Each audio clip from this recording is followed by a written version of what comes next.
Assalaamu calaykum waraxmatullaahi wabarakaatu. Kulanti wanaagsan idil ahaantiinba daawadayaal meel kastoo daafaha caalamka ka joogtaan. Waa mar kale iyo barnaamijkeennii Sirta Nolosha. Barnaamijka waxaa idinla socodsiinaya anigoo ah Maxamed Siciid Cali Maxamed Turki. Waxaanad kala socotaan barta aan YouTube-ka ku leeyahay ee Maxamed Turki Channel. Barnaamijkeena waxaynu ku soo qaadan doonaa sida qofka bini'aadamka ahi uu ku heli karo kalsooni isla markaasina uu ugu guuleysan karo targetka uu nolosha ka leeyahay. Kalsoonidu waa awood ay leeyihiin dadka maareyn kara caqabadaha ku gadaaman nolosha, balse kalsooni darradu waa dhibaato haysata dadka ka cabsanaya inay ku fashilmaan nolosha. Haddaba waxaan kuu sheegi doonaa 3 arrimood oo kuu fudaydinaya inaad noqoto qof ku kalsoon noloshiisa isla markaana heer ka gaari kara. Ugu horreyn, waa inaad aamintaa awoodaha uu Alle ku siiyey iyo weliba jiritaankaaga qofnimo, isla markaasina aad ku tallaabsataa wax kasta oo guul iyo horumar kuu horseedaya. Haddii aad sidaasi aaminto amaba se aad sidaasi samayso, waxaa hubaala inaad ka guuleysan karto caqabadaha iyo weliba dhibaatooyinka kaa hor imanaya inta aad ku guda jirto kifaaxa nolosha. Lambarka 2, waa inaanay kaa hor istaagin waxyaabaha aad hiigsanayso iyo weliba targetka aad nolosha ka leedahay haddii ay kaa hor yimaadaan dhibaatooyin iyo weliba caqabado fara badan. Waayo qof kasta oo nolosha guul ka gaadhay, guushiisaasi kumuu helin si dhib yar, balse waxa uu u maray dhib iyo weliba rafaad badan.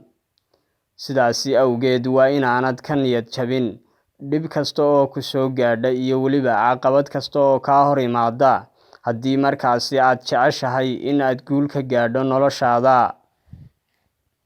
Lambarka 3, waa inaad wax kasta oo aad qabanayso iyo weliba guul kasta oo aad isleedahay ku tallaabso marka hore aad ka fiirsataa isla markaasina aad u adeegsataa maskax, waayo aragnimo iyo weliba kabaaraandeg. Haddii aad sidaasi samayso, waxaa hubaala inaad ka guuleysan karto wax kasta oo iyo weliba dhibaato kasta oo kaa hor imanaysa, isla markaana aad noqonayso qof markaasi leh hal adayg iyo weliba go'aan geesinimo leh. Sidoo kale waxaad noqonaysaa qof leh kalsooni xad dhaaf ah iyo weliba awoodo fara badan, waxaanad xaqiijinaysaa hiigsiga iyo weliba himilooyinka aad u nooshahay. Dunidana gebi ahaanteed ayaa ah dhibaato, balse laakiin qofku waxa uu guul ku gaari karaa isla markaasina uu ku xaqiijin karaa hadafyadiisa iyo weliba himilooyinkiisa in uu markaasi uu la yimaado go'aan qaadasho wanaagsan iyo weliba samir iyo dhabar adayg. Waxaan idin rajaynayaa dhammaantiinba inaydun qof kastaaba uu ku guuleysan doono waxyaabaha uu jecel yahay, balse waxyaabaha ugu wanaagsan ee uu qofku ay tahay in uu ka fekero mar kastaba waa in uu markaasi uu ka fekeraa sidii uu u guuleysan lahaa aakhiro, isla markaana uu u geli lahaa jannada Allaha weyn ee awoodda badani uu diyaariyey addoommadiisa.